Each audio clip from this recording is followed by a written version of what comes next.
चीनी विदेश मंत्री भारत आए। भारत में गजब की बेइज्जती हो गई। पीएम मोदी ने मिलने से इनकार कर दिया, लेकिन फिर भी पाकिस्तान की क्यों जली। वहीं दूसरी तरफ पहली बार चीन ने भारत को माना कि भारत अब महाशक्ति बन गया है। और क्यों चीन का स्वागत मिसाइलों से करना पड़ा भारत को, और जाते जाते जले पे नमक छिड़क दिया भारत ने चीन के ऊपर। जानेंगे कल की इस सरप्राइज मीटिंग में क्या कुछ हुआ है और क्यों पाकिस्तान बौखला गया है चीनी विदेश मंत्री के भारत आने के बाद, और कैसे चीन के विदेश मंत्रालय ने और अंतर्राष्ट्रीय जगत ने चीनी विदेश मंत्री के भारत दौरे को लेकर क्या कुछ कहा है, खास करके तब जब रूस और यूक्रेन का युद्ध चल रहा है। जानेंगे क्या कुछ हुआ है। पहली बात तो ये है कि चीन के विदेश मंत्री कई कारणों से आए थे भारत। इनका टारगेट था एनएसए अजीत डोभाल से मिलना, विदेश मंत्री से मिलना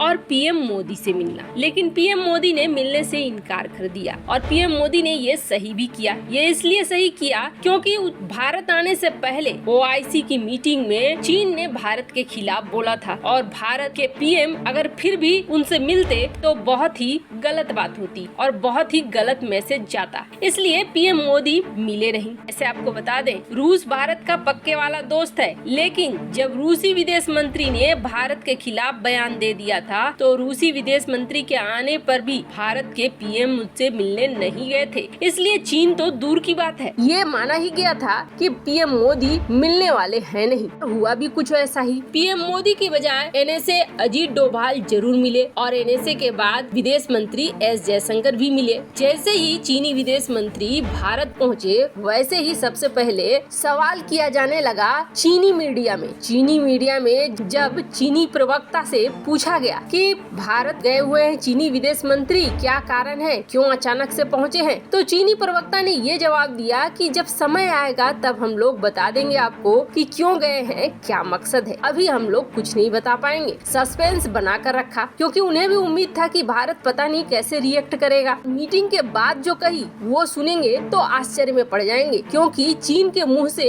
ये सब बातें सुनना बिल्कुल उम्मीद से बाहर की बात है। पर इतना जान लीजिए, चीनी विदेश मंत्री के स्वागत के लिए क्या हुआ। उनके आने से पहले ही ब्रह्मोस मिसाइलों को दागा गया। आपको बता दें, ब्रह्मोस मिसाइल से चिढ़ता है चीन, और उसी वक्त ब्रह्मोस का परीक्षण किया गया। भारत ने इस चीज की पुष्टि भी की बड़े बड़े अक्षरों में, खास तौर पर चीन और पाकिस्तान को समझाने के लिए। और जब ये मीटिंग शुरू हुई, इस मीटिंग में भी भारत ने अपना रुख साफ साफ कर दिया। दरअसल चीनी विदेश मंत्री का ये कहना था कि बाकी मुद्दे अपनी तरफ है, जो सीमा पर विवाद चल रहा है वो अपनी तरफ है, हमें बाकी रिश्तों को अच्छा करना चाहिए, मतलब कि व्यापार के रिश्ते को अच्छा करना चाहिए। आपने जो हमारी कंपनियों पर बैन लगाया है उसे हटा लो, आप जो हमारे एप्लीकेशन पे बैन लगा रहे हो उसे हटा लो, हमारी कंपनियों को भी आप जो टेंडर निकाल रहे हो उसमें भाग लेने की उम्मीद दो। आपको बता दें, भारत अब उन कंपनियों पर ज्यादा छापा मार रहा है, ज्यादा रेड कर रहा है और गहन छानबीन कर रहा है जो कंपनियां चीन से किसी न किसी तरीके से लिंक है। देश की कई बड़ी कंपनियां जिस पर जांच चल रहा है भारत का कि ये कंपनियां कहीं चीन से लिंक तो नहीं है। जिन कंपनियों ने चीनी इन्वेस्टमेंट लिया हुआ है उस पर भारत की नजर और भी ज्यादा है। मेन मुद्दा था, जो चीनी विदेश मंत्री यहाँ पहुँचे थे, उनका मेन मुद्दा यही था कि वो चाह रहे थे व्यापार फिर से सामान्य हो जाए, जो पैसे का फ्लो है वो आना शुरू रहे। वहीं दूसरी तरफ वो ये भी चाह रहे थे कि भारत किसी भी हाल में वेस्टर्न तरफ न झुके। चीन को ये डर लग रहा है कि भले ही रूस का साथ देने के लिए रूस की गलतियों को भी इग्नोर करते हुए भारत रूस के साथ खड़ा है और उसके साथ व्यापार कर रहा है, व्यवसाय कर रहा है। भले जहाँ वोटिंग वगैरह की बात आती है वहाँ भारत गुटनिरपेक्ष हो जाता है, लेकिन बाकी रिश्ते तो वैसे ही काम कर रहे हैं। पर जब चीन के ऊपर अमेरिका का हमला होगा तब भारत का ये रुख नहीं रहेगा, तब भारत चीन के खिलाफ खड़ा हो जाएगा। और वजह भी चीन बहुत अच्छे से जानता है कि भारत की बहुत सारी जमीनें चीन ने दबा कर रखा हुआ है। अब अगर ऐसे में भारत को मौका मिलता है उन जमीनों को वापस लेने का तो भारत जरूर लेगा। पर आपको बता दें, चीनी विदेश मंत्री ने जो कुछ भी सामने रखा उसका जवाब बहुत ही बुरा मिला। हालांकि चीनी विदेश मंत्री की मुलाकात अजीत डोभाल और विदेश मंत्री एस जयशंकर से हुई, लेकिन दोनों ने ही साफ कर दिया कि आगे की कोई भी बातचीत तभी हो पाएगी आएगी जब सीमा पर हमारे रिश्ते ठीक होंगे। सीमा पर डिसएंगेजमेंट होगा,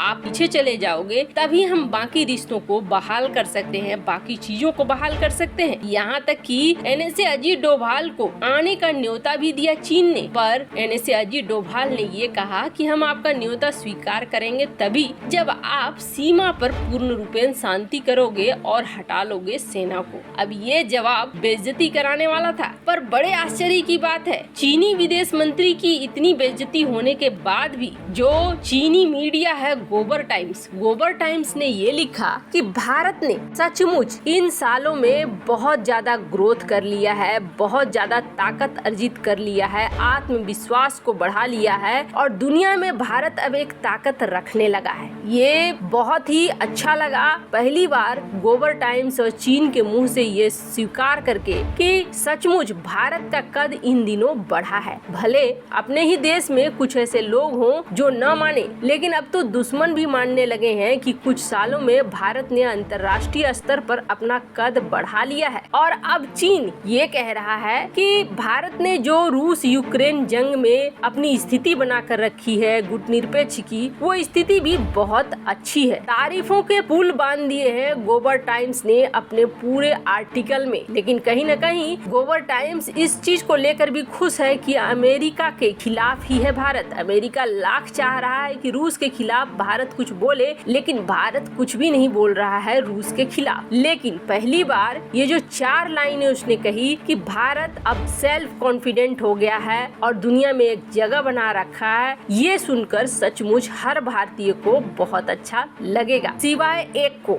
जो है हमारा पड़ोसी। और वो पड़ोसी पाकिस्तान बौखला गया चीनी विदेश मंत्री के यात्रा से। उनकी मीडिया में लगातार ये डिस्कशन होने लगा कि चीनी विदेश मंत्री अफगानिस्तान गए, तालिबानियों से मिले, हमारे यहाँ आए, सब कुछ तो ठीक था, फिर भारत जाने की क्या जरूरत थी। तो आपको बता दे, खुद पाकिस्तानी मीडिया में इसको लेकर बहस भी छिड़ गई और पाकिस्तानी मीडिया ने ये कहना शुरू कर दिया क्योंकि चीन अब समझ चुका है कि एशिया में भारत के पास जाए बगैर काम नहीं चलेगा, क्योंकि अंतर्राष्ट्रीय दुनिया भारत की तरफ झुक रही है। तो फिर चीन क्या चीज है? अगर आगे चलकर चीन को बहुत बड़ा भुगतान नहीं करना होगा इंडो पैसिफिक में, तो चीन को भारत के साथ बनाकर रखना पड़ेगा। और अपनी गिरती हुई अर्थव्यवस्था को देखते हुए भी चीन चाह रहा है कि अब चीजें नॉर्मल हो जाएं, पहले जैसी बात न रहे। खैर, रूस यूक्रेन जंग ने चीन को बहुत कुछ सबक जरूर सिखा दिया है। वैसे आपको क्या लगता है? पीएम